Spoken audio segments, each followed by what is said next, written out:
The wind howled like a gutted animal through the skeletal pines surrounding Black Pine, West Virginia, a town so forgotten by time it didn't appear on most state maps. Rain lashed sideways against the windows of the Whitaker farmhouse, rattling the rusted tin roof like fingernails on a coughing lid. Inside, the air was thick with wood smoke, boiled cabbage, and something darker, coppery, sweet, unmistakable to anyone who'd smelled it before. Death. At the head of the long, scarred oak table sat Ezekiel Whitaker, patriarch, preacher, and butcher, his knuckles white around a rusted carving knife.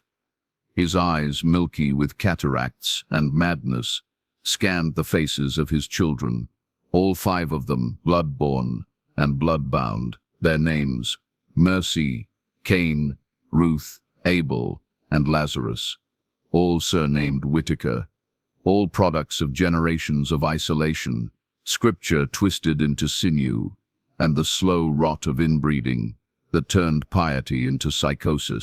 On the table between them, steaming in a cast-iron skillet, lay what they called the offering. It wasn't pork. It wasn't venison. It was the left thigh of Deputy Sheriff Roland Briggs, missing since sundown.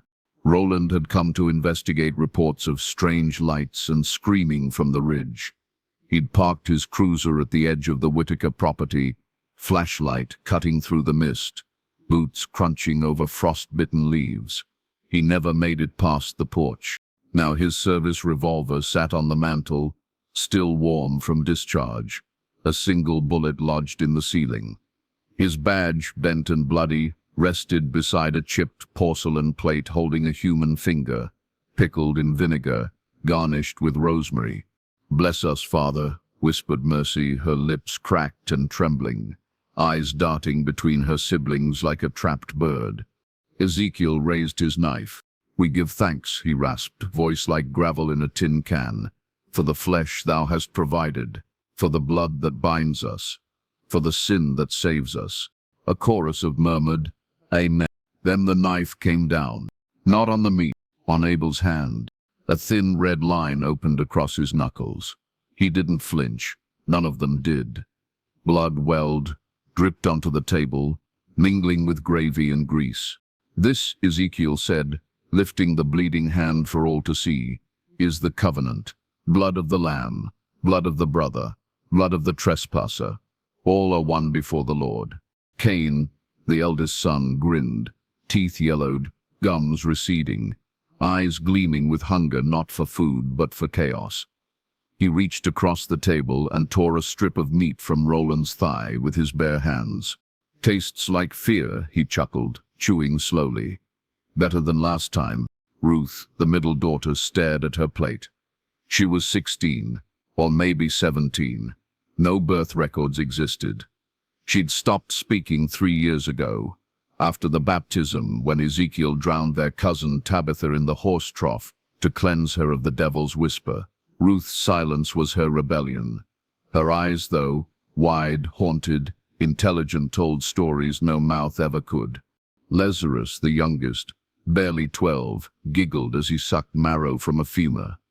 "More gravy, Mama." Mercy, not their mother, but their sister, though she'd birthed 2 of them, ladled thick, lumpy sauce over his plate. "Eat slow, baby. The Lord provides, but he don't rush." Outside, thunder cracked like a whip. Inside, the feast continued. Black Pine wasn't on any tourist brochures.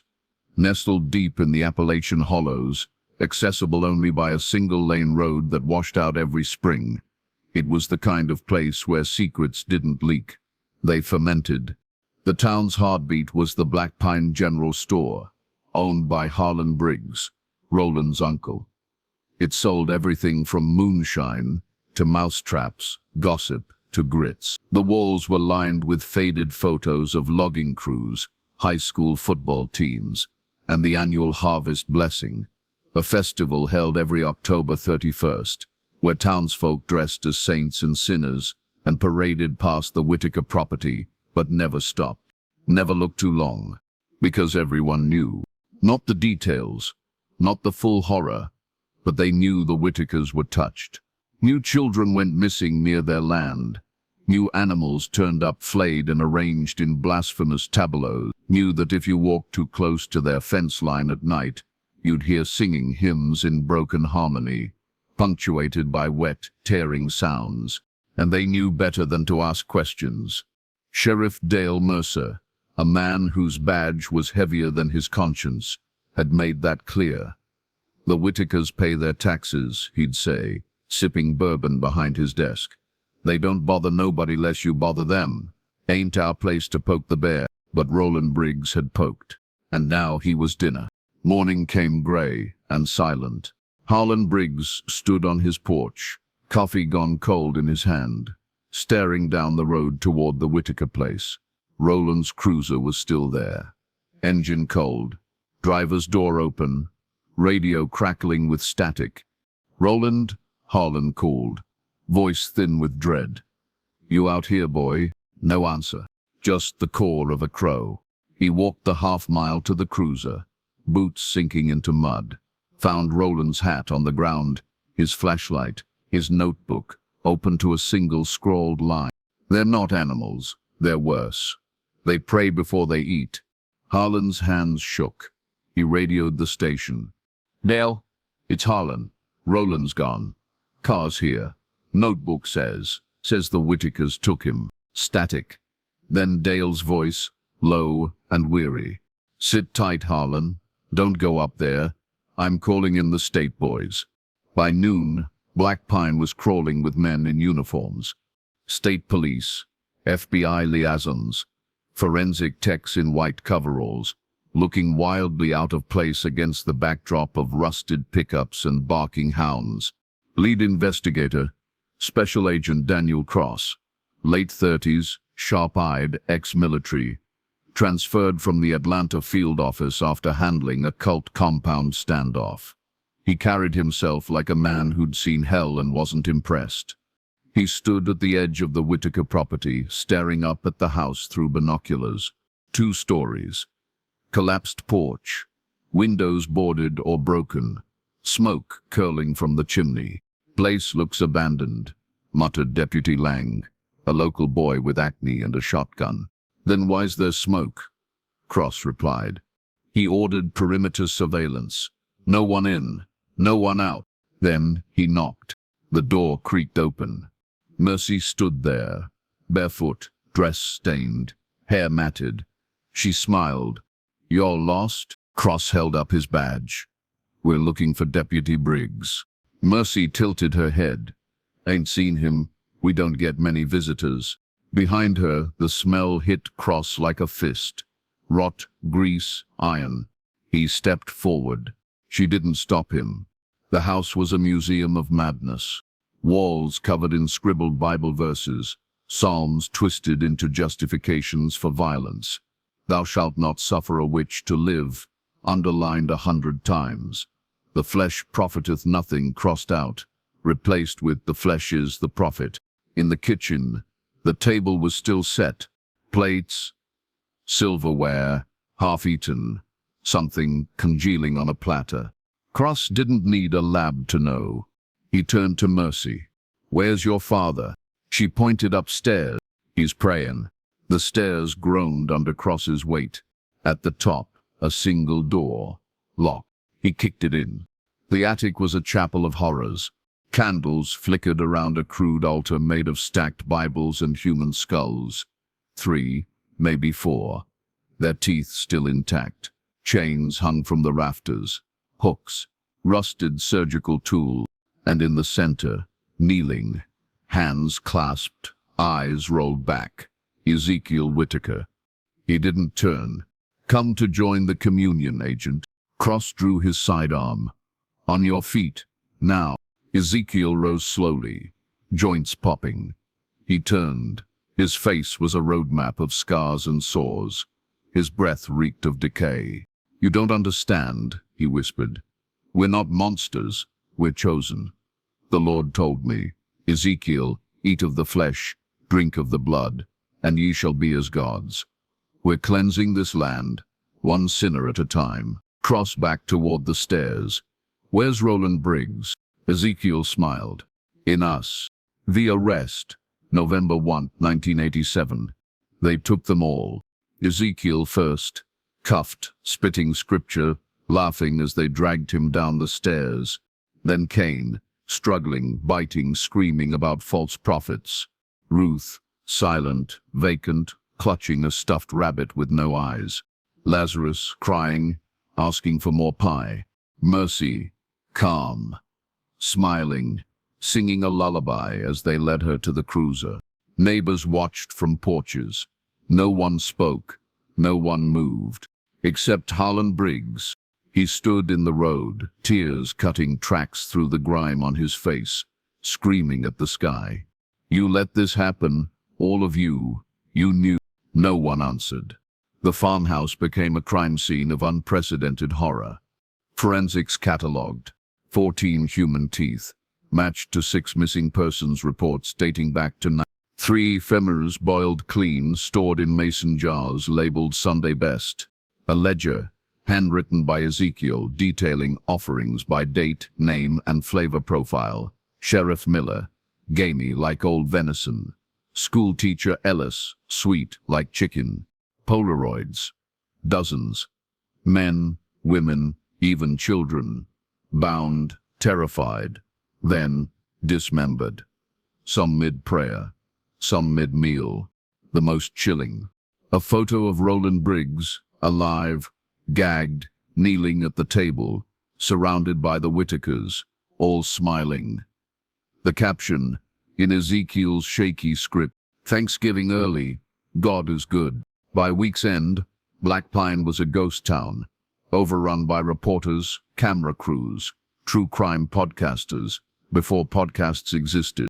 Headlines screamed, Cannibal Clan of the Cumberlands, inbred devils feast on flesh of the faithful. How many more?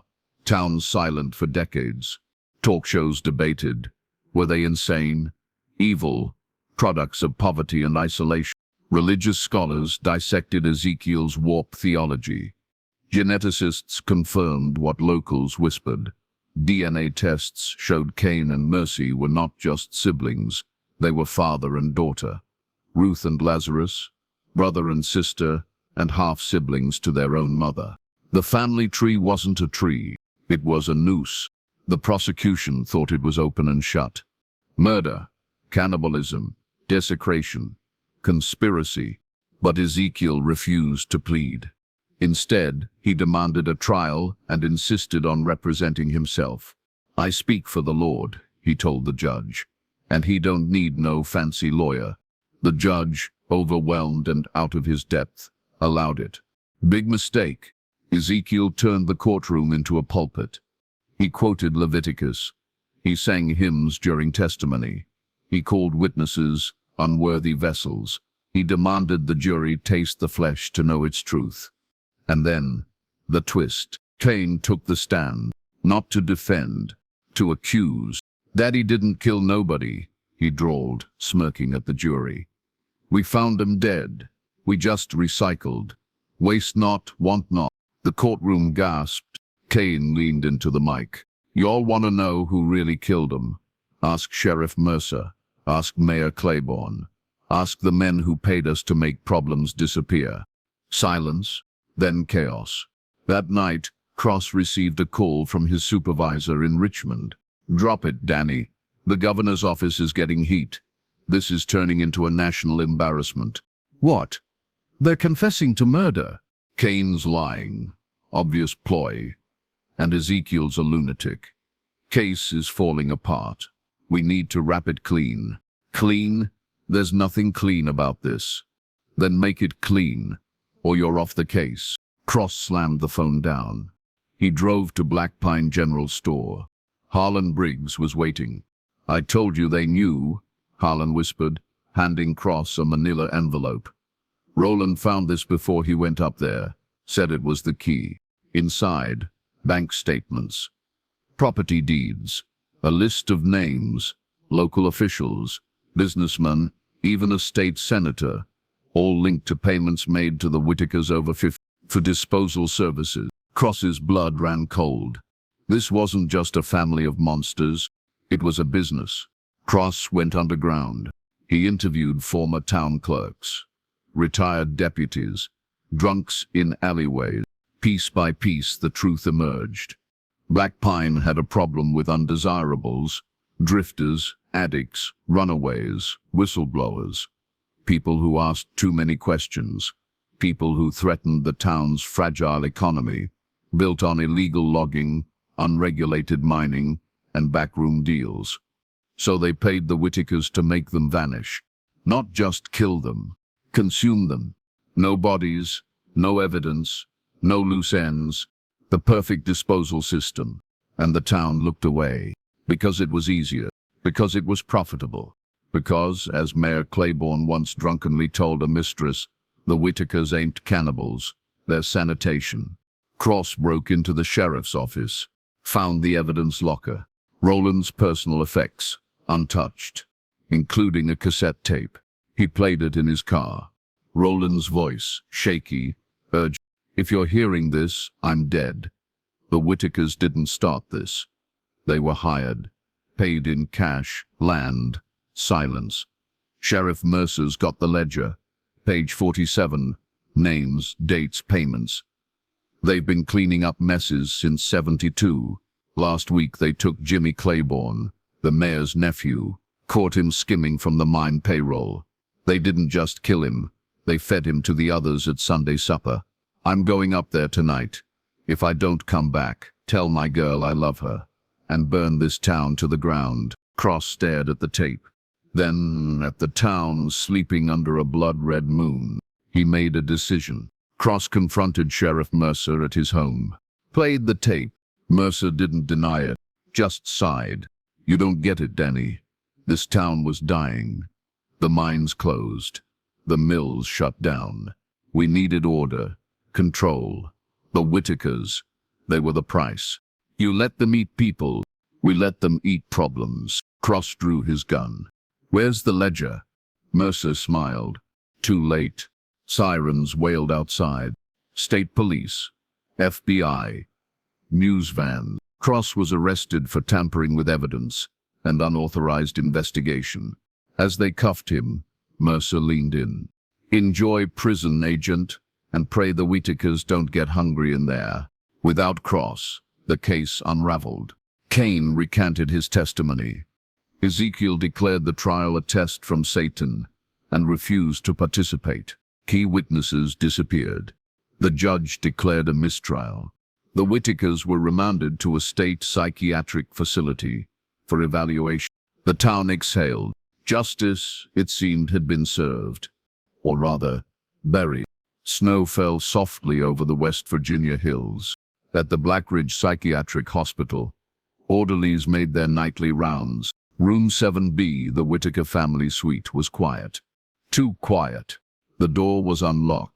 Inside, empty. Beds stripped, windows open. And on the wall, written in what looked like blood, "The feast isn't over. We're coming home." Outside, tire tracks led into the woods, toward Black Pine, toward the families who betrayed them, toward the town that fed them sinners and now owed them saints. Time from behind bars to stop a massacre only he knows is coming. They didn't escape. They were invited back. Snow muffled the world. Black Pine slept, or pretended to. Christmas lights flickered on porches. Carolers huddled around bonfires. Children dreamed of sleds and sugar plums. No one noticed the footprints leading from the woods to the edge of town. No one heard the whispering. No one saw the 5 figures, cloaked in stolen hospital gowns, faces pale as butcher paper, slip between the pines like ghosts returning to a graveyard. They never left. They moved as one. Ezekiel led barefoot in the snow, humming Silent Night. Cain carried a burlap sack, sloshing, heavy, metallic. Ruth held Lazarus's hand. He skipped, giggling, dragging a rusted meat hook behind him. Mercy brought up the rear, eyes scanning windows, counting breaths behind curtains. They stopped at the first house, Sheriff Dale Mercer's. The porch light was on. A wreath hung crooked on the door. Inside, laughter, Mercer hosting the deputy's Christmas party. bourbon, poker, lie. Ezekiel raised a fist. The family froze. He pointed to the roof. Cain grinned, hefted the sack, and vanished into the shadows. 10 minutes later, the chimney coughed. Not smoke, meat, chunks of charred flesh, still steaming, rained down onto the porch. The snow, the sheriff's prized '78 Ford pickup. Inside, the laughter died. A woman screamed. Mercer burst onto the porch, shotgun raised, boots unlaced. He looked up. Cain waved from the rooftop, covered in soot and grinning like a jack-o'-lantern. "Merry Christmas, Sheriff," he howled. "Compliments of the chef." Then he dropped the last thing in the sack, a human head. Roland Briggs's head, still wearing his deputy's hat, eyes open, smiling. Mercer vomited into the snow. Cain vanished. The Whitakers were home. By dawn, Black Pine was a war zone. Sheriff Mercer barricaded himself in the station, radioing for backup that wouldn't come. State police says it's a local matter. Mayor Claiborne called an emergency town meeting in the Baptist church, pews packed, children crying, men clutching rifles. "We stick together," Claiborne barked, face slick with sweat. "They're animals. Cornered. We hunt them like wolves." But the crowd murmured. "They know our secrets. They know who paid them. They know everything." A woman stood, Mrs. Gable, schoolteacher, widow of a man who disappeared in... "What if they're not here to kill us?" she whispered. "What if they're here to feed us, our own guilt?" Silence. Then panic. They struck at dusk. The Black Pine General Store. Harlan Briggs was closing up, humming "Oh Holy Night" when the bell above the door jingled. Mercy walked in, alone. No blood, no weapon.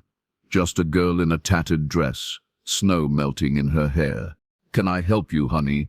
Harlan asked, hand drifting toward the shotgun under the counter. Mercy smiled. "I'm here to settle accounts." She placed a ledger on the counter, the real ledger. Names, dates, payments, disappearances. Roland's handwriting in the margins. Jimmy Claiborne, $5,000. Mayor's nephew, embezzler, fed to Cain on 10/12/87. Tasted like liar. Harlan's face drained. You have this?"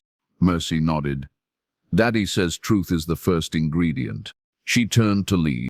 "Wait," Harlan hissed. "Why show me?" Mercy glanced back, eyes hollow. "Because tomorrow, we serve the whole town." She vanished into the snow. Harlan locked the door. Then he burned the ledger. And himself. They found him at midnight, slumped over the cash register, kerosene jug at his feet, the ledger's ashes in his lap. Suicide, they called it. The Whitakers called it appetizer. Agent Daniel Cross sat in his cell at Redwater Penitentiary, stripped of badge, gun, and hope. Then the warden came. Visitor. Cross was led to the glass partition. On the other side, FBI Director Eleanor Vance, sharp suit, sharper eyes, file folder in hand. "You were right," she said. No greeting. "The governor's office buried your report. Mercer's ledger? Gone. Harlan Briggs, dead. The Whitakers, vanished." Cross gripped the phone.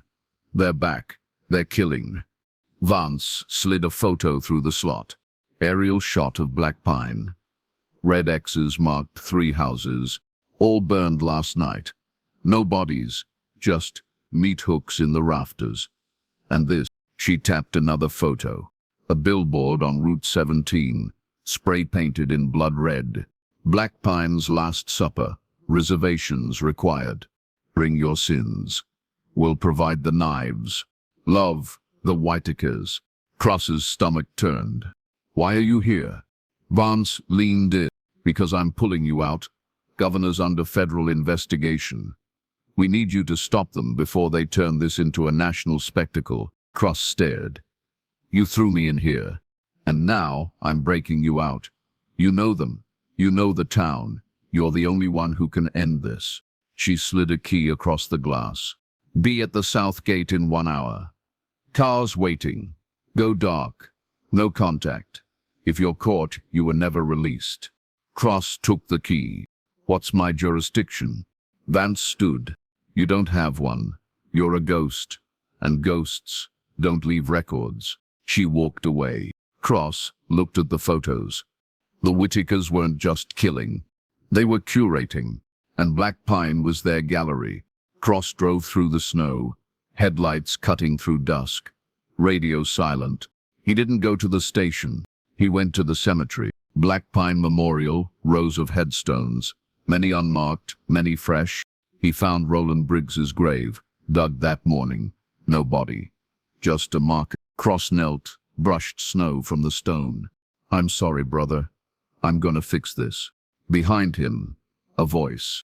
You always were sentimental. Cross spun. Ruth Whitaker stood there, barefoot in the snow, rabbit clutched to her chest, eyes wide and wet. You're not running, Cross said, hand drifting to his hip. No gun. Not yet. Ruth shook her head. I'm hiding. From your family? From the feast. She stepped closer. They're not eating sinners anymore. They're eating everyone. Daddy says the whole town's guilty. Even the babies. Cross's blood ran cold. Where are they? Ruth pointed toward the hills. The old church, where it started. Cross knew the place. Abandoned since '69. Where Ezekiel first preached his gospel of the flesh. Why tell me? Ruth's voice cracked. Because I don't want to eat anymore. She turned to leave. Ruth. Wait. She paused. One more thing. She tossed something at his feet. A child's shoe, pink, lace trim. Lazarus's favorite. He's not giggling anymore, she whispered. Daddy's making him taste the truth. She vanished into the trees. Cross picked up the shoe. It was warm. The old First Redemption Church loomed against the moon, steeple crooked, windows shattered, doors hanging open like a mouth waiting to scream. Cross approached silently, snow swallowing his steps. Inside, candlelight flickered. Voices chanted. He peered through a broken window. The pews were gone. In their place, a long table, set for 12. At the head, Ezekiel, draped in a blood-stained choir robe, carving knife in hand. To his right, Cain, sharpening a cleaver on his boot. To his left, Mercy, ladling stew into bowls. Lazarus sat at the foot, gagged, bound, tears streaking his face. Ruth's seat was empty. Ezekiel raised his glass, filled with something dark and thick. To the faithful, he croaked, who fed us sinners, and now shall be fed by us. Tonight we dine on justice, on truth, on the flesh of the complicit.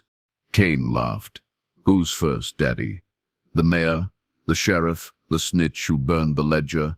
Ezekiel smiled. All in time, but first, family. He pointed the knife at Lazarus. The youngest must be purified. His innocence will season the rest. Mercy stood, bowl in hand. Who wants the first bite? No one moved. Cain stood. I'll do it. He grabbed Lazarus's hair, yanked his head back, raised the cleaver. Bang. The window exploded. Cross fired twice. Sent a mass. Cain staggered, cleaver clattering, blood blooming on his chest. Chaos. Ezekiel roared, overturning the table. Mercy screamed, diving for cover. Lazarus writhed, gag muffling his cries. Cross burst through the door. Glock raised. FBI. Hands where I can see them. Ezekiel turned, eyes blazing. Agent Cross, you're just in time for communion. He lunged. Cross fired. Missed. Ezekiel tackled him, knife flashing. They crashed into the pulpit, wood splintering, candles toppling. Mercy grabbed Lazarus, dragged him toward the back door. Cross head-butted Ezekiel, rolled free, fired again. Ezekiel took a round in the shoulder, snarled, and vanished into the shadows. Cross scrambled up. Lazarus, he chased them into the snow. Too late. Tire tracks led down the hill. Mercy's voice echoed on the wind. You should have let us eat them, Agent. Now, we'll eat you. Black Pine was in open revolt. Armed men patrolled streets, women boarded windows, children sent to relatives up north. Mayor Claiborne declared martial law. Until the animals are put down. Sheriff Mercer, drunk and bleeding from a self-inflicted gunshot wound, claimed accidental discharge. Holed up in the station, refusing to come out. Cross walked into the church-turned-command center. Dozens of eyes turned to him. "Where are they?" Claiborne demanded. Cross didn't answer. He pinned a map to the wall, marked 3 locations. The old mine shaft where undesirables were last seen. 2, the Claiborne estate, where payments were made. 3, the church, where the feast was prepared. "They're not hiding," Cross said. "They're inviting. They want us to come, to confess, to participate." A man spat. "We ain't eaten nobody." Cross turned. "No, but you fed them for years. You paid them to kill. You looked away. That makes you the main course." Silence. Then, a scream from outside. They ran to the street. A body hung from the town sign. Not just any body. Deputy Lang, the acne-faced kid who joked about the Whitakers being harmless, gutted, arranged. His intestines spelled a word on the snow below. Cross knew it was a message. The Whitakers weren't just killing. They were auditioning the town, forcing them to confront their sins, or die screaming. He found Ruth hiding in the bell tower of the Baptist church, shivering, starving, clutching her rabbit. "They're gonna make the whole town eat," she whispered. "Daddy says it's the only way to cleanse us. Ye shall know them by their fruits and their feasts." Cross crouched beside her. "Where's Lazarus?" Mercy took him to the mine. She's different now.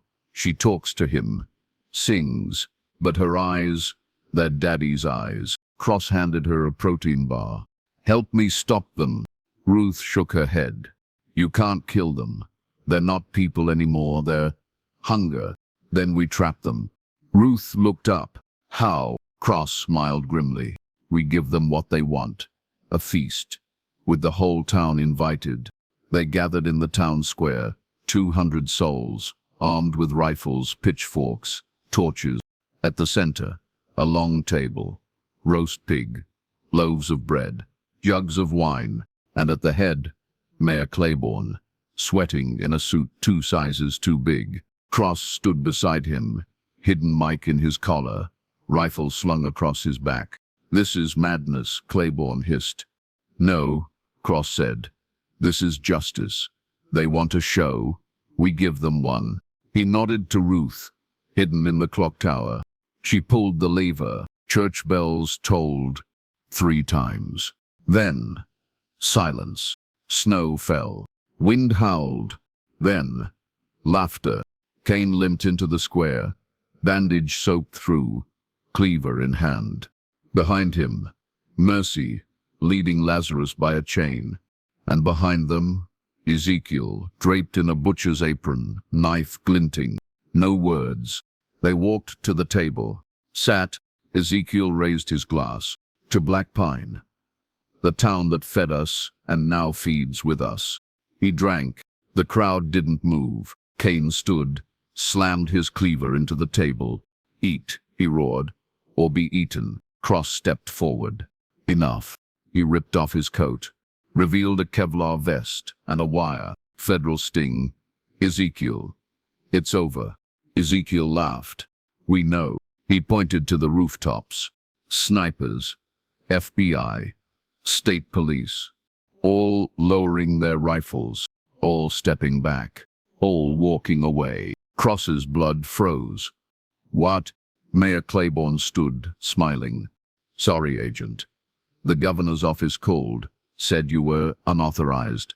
He raised a walkie-talkie. "Let them eat." The crowd parted. The Whitakers stood, alone, victorious. Ezekiel stood, knife raised.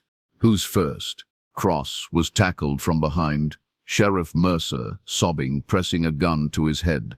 They promised to leave me alone." Cross struggled. "Mercer, you fool." Ezekiel approached, knife gleaming. "Agent Cross, You hunted us. You exposed us. You deserve the honor. He grabbed Cross's collar. Open wide, Cross closed his eyes. Then, a gunshot. Ezekiel jerked. Blood sprayed. He turned. Ruth stood on the clock tower ledge, Cross's rifle in her hands, smoke curling from the barrel. I'm not hungry anymore, Daddy.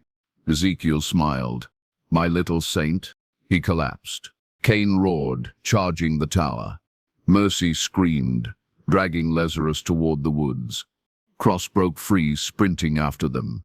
Behind him, the town erupted, screams, gunfire, the wet sound of cleavers meeting flesh. Ruth's voice echoed over the chaos. Run, Agent. They're not done. Cross chased Mercy's footprints to the old Claiborne mine, entrance yawning like a throat. He drew his backup pistol, flicked on his flashlight. Inside, darkness, dripping water, the smell of rust and rot, and singing. Mercy's voice, soft and sweet. Hush, little baby, don't say a word. Papa's gonna buy you a mockingbird. And if that mockingbird don't sing, Papa's gonna eat you in the spring. Cross moved deeper, found them in chamber 3. Mercy had Lazarus chained to a support beam, spoon feeding him stew from a tin cup. Shh, baby, she cooed. It's just broth. No meat, not yet. Cross stepped into the light. Mercy. It's over. She didn't turn. No, Agent, it's just beginning. Daddy's dead. Cain's wounded. Ruth's broken. That leaves me, and Lazarus, and you. She set down the cup, turned. Her eyes were black, not pupil, not iris, just void.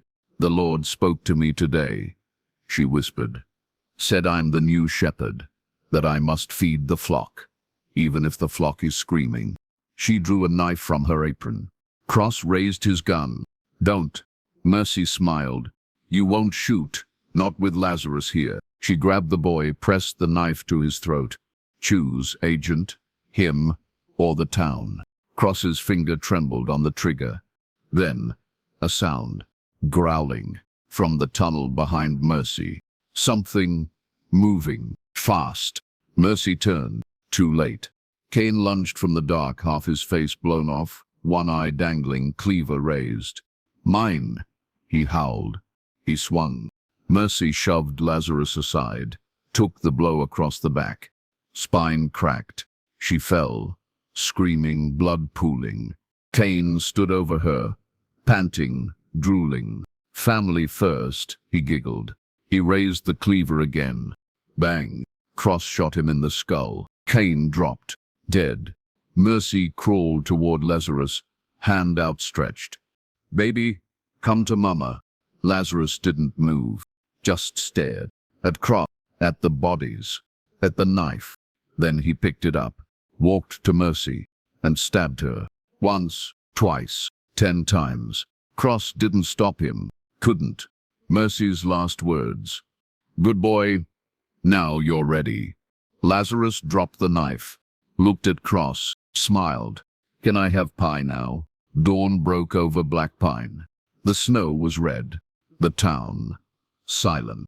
Of the 200 who attended the feast, 47 survived. Most by running, some by hiding, a few by eating. Cross found Ruth in the church, curled around her rabbit, rocking. It's done, he whispered. She didn't look up. No, it's just sleeping.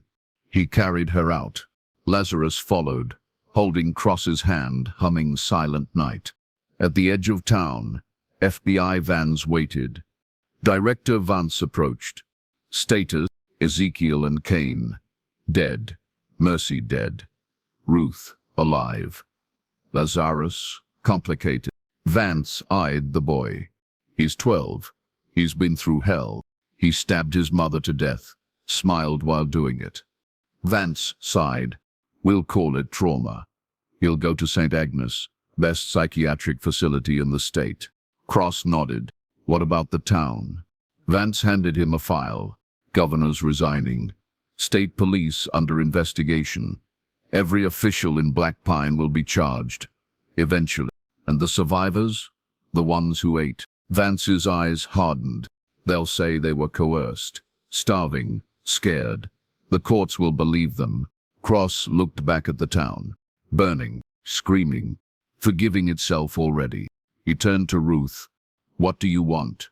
She looked up. Burn it. Cross nodded. He lit a match, tossed it into the dry grass. Flames raced toward Black Pine. No one stopped him. Cross drove south. Ruth in the passenger seat, Lazarus asleep in the back. Radio crackled. Unconfirmed reports of cannibalism in Black Pine. Governor's office denies involvement. FBI agent Daniel Cross remains at large. Cross switched it off. Ruth stared out the window. They'll make movies about us. Yeah. They'll get it wrong. Yeah. She turned to him. Will they ever know the truth? Cross glanced in the rear view. Lazarus was awake, smiling, eating a slice of pie. Cross looked back at the road. No. And that's the real horror. Snow fell gently over the manicured lawns of St. Agnes, a fortress of white stone and barred windows disguised as a sanctuary. Inside, children of the elite, the traumatized and the criminally disturbed were rehabilitated behind soundproof walls and smiling nurses. Room 3. Lazarus Whitaker sat cross-legged on his bed, coloring a picture with crayons. He hummed. A nurse peeked in. Lunchtime, sweetheart. She set down a tray. Grilled cheese, apple slices, chocolate milk. Lazarus looked up, smile wide, eyes bright. Thank you, Miss Ellie. He picked up the sandwich, sniffed it, frowned. This isn't human. Miss Ellie chuckled nervously. No, honey, just cheese and bread. Lazarus tilted his head. But it could be, right? If you added seasoning. Miss Ellie backed toward the door. We'll talk about that with Dr. Vance later, okay? She left quickly. Lazarus stared at the sandwich. Then, slowly, deliberately, he tore off a corner, dipped it in his chocolate milk, ate it, smiled again. Needs salt. Agent Daniel Cross sat across from Director Eleanor Vance, no longer his boss, now his parole officer, his handler, his reluctant guardian. You're off the books, she said, sliding a file across the table. No badge, no pension, no name. You're Daniel Reed now, construction worker. Clean record. Cross didn't touch the file. What about Ruth? Vance sighed. She's in a group home in Asheville. Silent. Won't speak to anyone. Draws the same thing every day. A table. 5 chairs. 1 empty. And Lazarus? Vance's eyes darkened. He's progressing. IQ off the charts. Charms the staff. Calls the head doctor daddy. But last week, he asked for a tour of the kitchen. Wanted to know where the meat came from. Cross leaned forward. You're not containing him. You're studying him. Vance didn't deny it. We need to understand how this happened. How a child becomes... Cross stood. Then you're making the same mistake Black Pine did. You're feeding the monster, hoping it'll stay full. He walked out. Vance called after him. He asks about you, Danny. Every day. Says you're his favorite guest. Cross didn't look back. Orderly Thomas Reed, no relation to Daniel Reed, vanished during night rounds. Found 3 days later in the incinerator. Mostly. What remained? Teeth, finger bones, and a single sneaker. Size 11, St. Agnes issue. Security footage showed nothing. Except a shadow near and a child's voice on the audio log, whispering. He tasted like overtime. Lazarus was questioned. Smiled. I was asleep, Dr. Vance. Ask Miss Ellie. She read me a story. Miss Ellie confirmed. No charges. No investigation. Just a new lock on the incinerator. And a note in Lazarus's file. Subject exhibits advanced mimicry, emotional detachment, and culinary curiosity. Recommend isolation or adoption. They called it a fresh start. The Whitaker name was legally erased. Lazarus became Lucas Vance. Yes, Vance. Director Eleanor Vance, divorced, childless, haunted by the case, petitioned the court for full custody.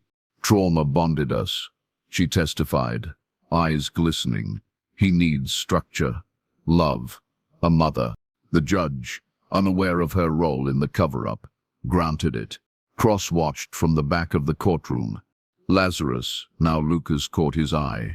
Winked. Cross left before the gavel fell. Halloween.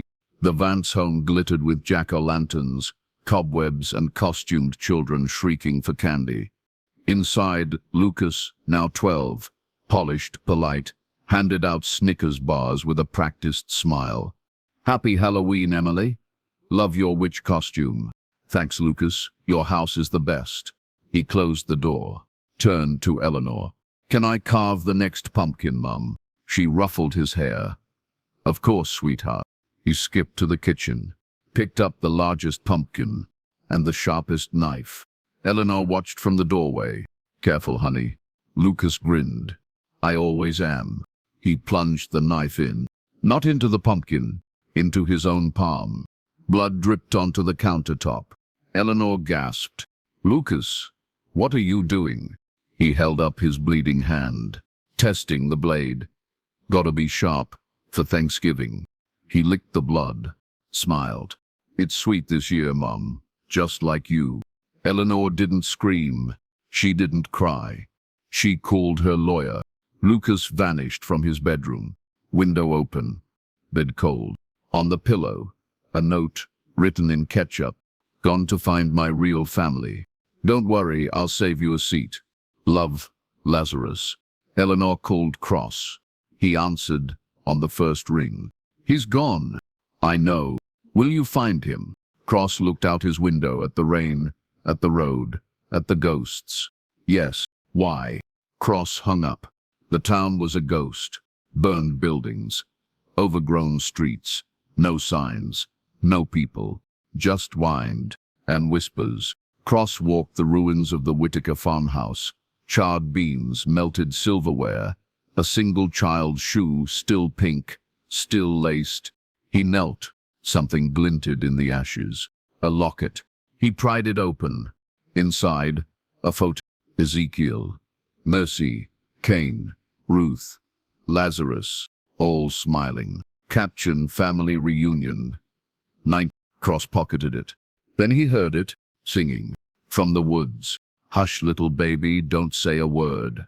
He drew his pistol, moved toward the sound. Found Ruth, sitting on a stump, rabbit in her lap. Voice soft. "You came back."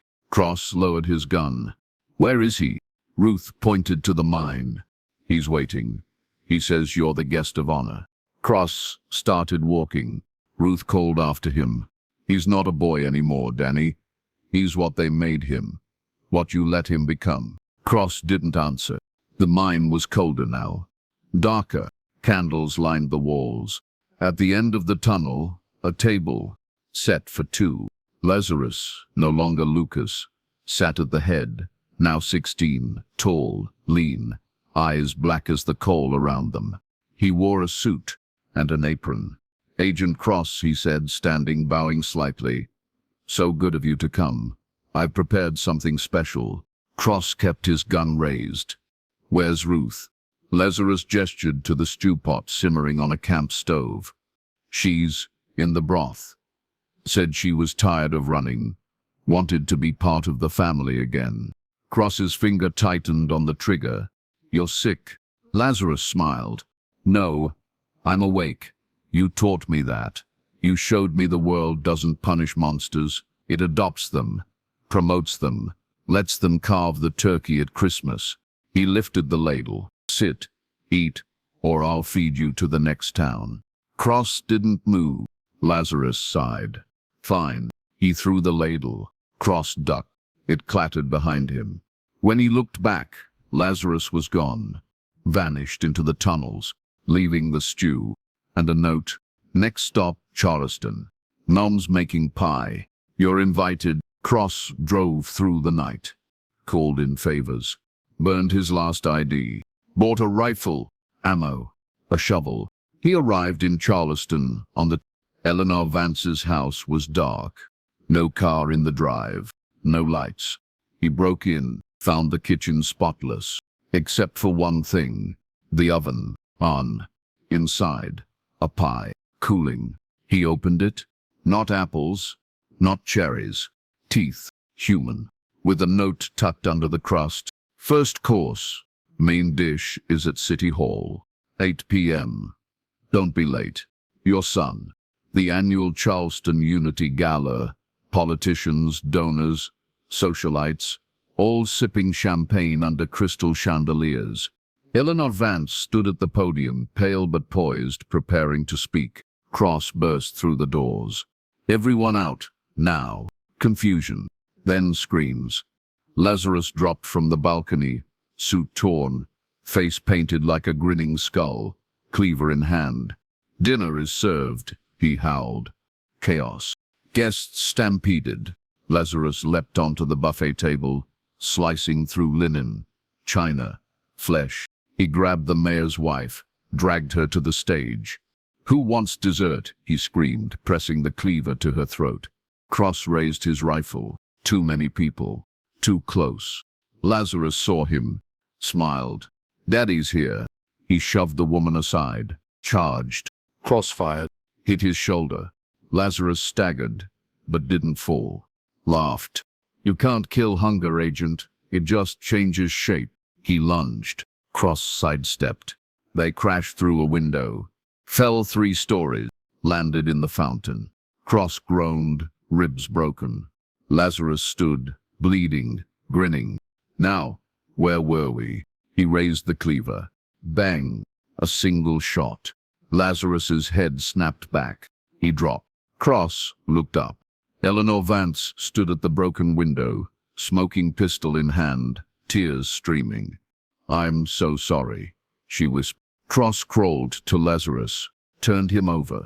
No pulse, no breath, just stillness. Cross closed his eyes. Then Lazarus's hand shot up, grabbed Cross's wrist, whispered, blood bubbling from his lips. You should have let me eat them all. Then he died, for real. The official story: a disturbed youth, victim of childhood trauma, snapped during a charity gala. Heroic FBI consultant and brave director stopped him. No mention of cannibalism. No mention of black pine. No mention of the Whitakers. Lazarus was buried under a false name in an unmarked grave. Eleanor Vance resigned. Cross disappeared. Cross stood at the edge of Route 60. Backpack slung, face hidden under a hood. A bus pulled up. He boarded. Sat by the window. The driver glanced back. Where to? Cross looked out at the passing pines. Somewhere they've never heard of the Whitakers. The bus pulled away. Behind him, on a billboard, a new ad. Cross closed his eyes. He dreamed of tables, of knives, of a boy who smiled while he carved. A cheerful young woman in a black pine historic hollow vest hands a map to a family. Don't miss the Whitaker ruins. Great photo op. Local legend says they were just misunderstood farmers. The father chuckles. Cannibals, right? Saw the Netflix doc. The daughter, 12, wide-eyed. Did they really eat people? The guide winks. Only the ones who deserved it. They laugh. Walk away. Behind the counter, an old man watches them go. His name tag, Alan. He picks up a dusty ledger, opens it, flips to the last page. Handwritten, in fresh ink. The hunger doesn't die. It waits. It learns. It inherits. He closes it, smiles. Rings up their tickets. A candle flickers. A knife gleams. A table is set. 5 chairs. 4 occupied. Ezekiel, Mercy, Cain, Ruth, all spectral, all smiling. The 5th chair, empty. A voice whispers from the shadows, he's coming. The candle blows out. Laughter echoes. Fade to black.